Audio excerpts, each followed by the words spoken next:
I gave everything to my daughter, my time, my savings, my soul.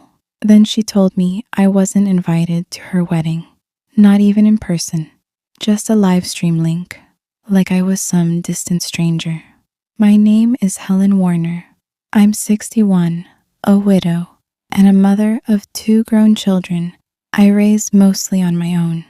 I live in a quiet suburb just outside Spokane, Washington, where the mornings are calm and the silence holds more stories than I ever meant to tell. For nearly 20 years, I've been the office coordinator at a small accounting firm. Not a glamorous job, but stable, reliable.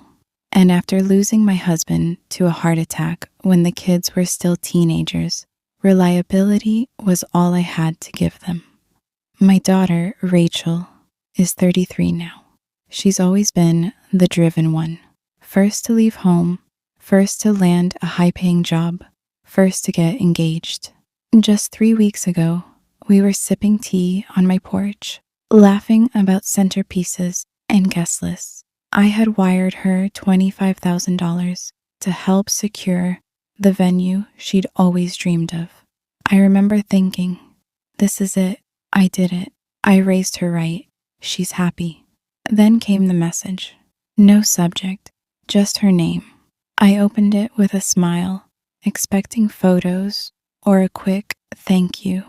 But what I read made my stomach drop. Mom, after going over everything with Josh's family, we've decided to limit the wedding party. It's going to be very intimate, and we think it's best you attend via livestream instead. His mother is organizing everything and wants to keep it small. Hope you understand. Love you. No, dear Mom, no warmth, just logistics. At the bottom, she included a line I still see when I close my eyes at night. It'll feel like you're right there. You can watch it all live. I stared at the screen, unable to move. My coffee went cold. My heart didn't race. I didn't cry. Instead, I felt something settle in me, a stillness I hadn't known before. Like the wind had stopped, like I could finally hear my own silence.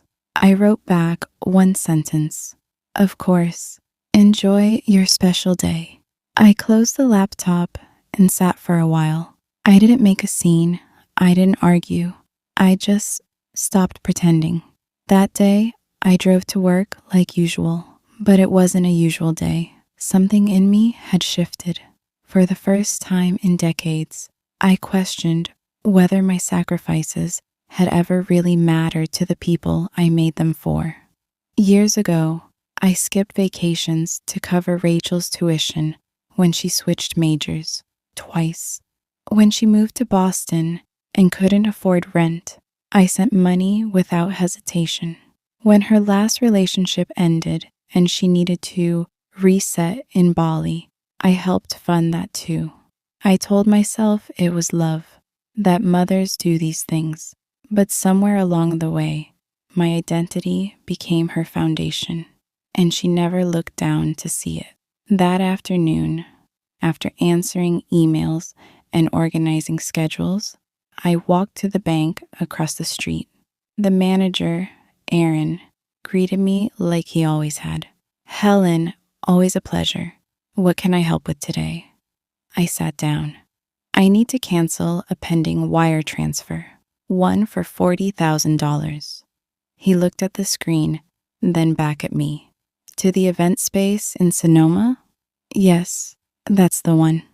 We might be able to stop it just in time, but is everything all right? It will be, I replied. A few clicks, some paperwork. That was it. A digital signature, and the future changed. That evening, I poured myself a glass of wine I'd been saving. Not for any special occasion, just saving, like I always did. I sat on the porch and watched the sky turn from gold to gray. That's when the calls started. Rachel, voicemails, texts.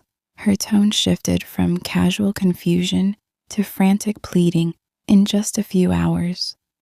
Mom, why did the payment get reversed? We're going to lose the venue. Josh's family is furious. Please call me back. I didn't. I had nothing left to say. The next evening, my son David showed up at my door, still in work clothes, tie loosened, frustration on his face. Mom, what's going on? Rachel says you're refusing to help now. She's panicking. I invited him in calmly. Sit down, David. He did, reluctantly. You know what she told me? That I should watch her wedding through a screen because her future in-laws want to keep things intimate. He looked away, jaw clenched. I get that it hurts, but they're under pressure. And I'm not?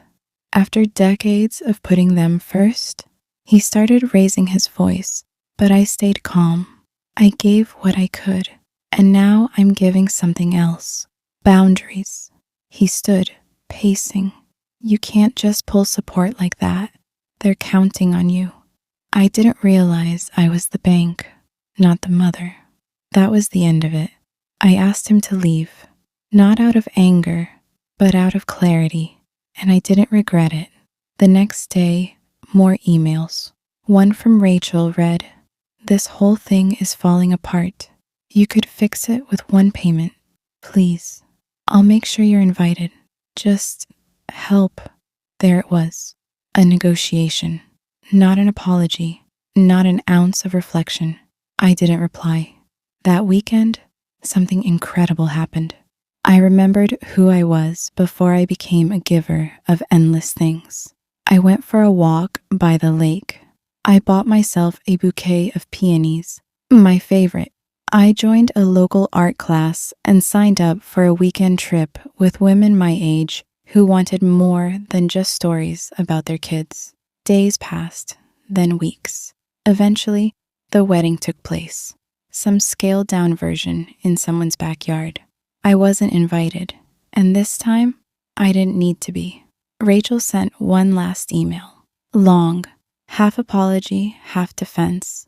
I read it once, then archived it. I wasn't angry anymore.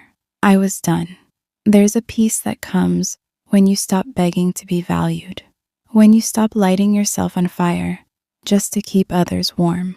And if my story resonates with you, if you've ever felt forgotten by those you gave everything to, know this: you don't have to be everything to everyone. Sometimes the bravest love you can show is the kind you finally give to yourself.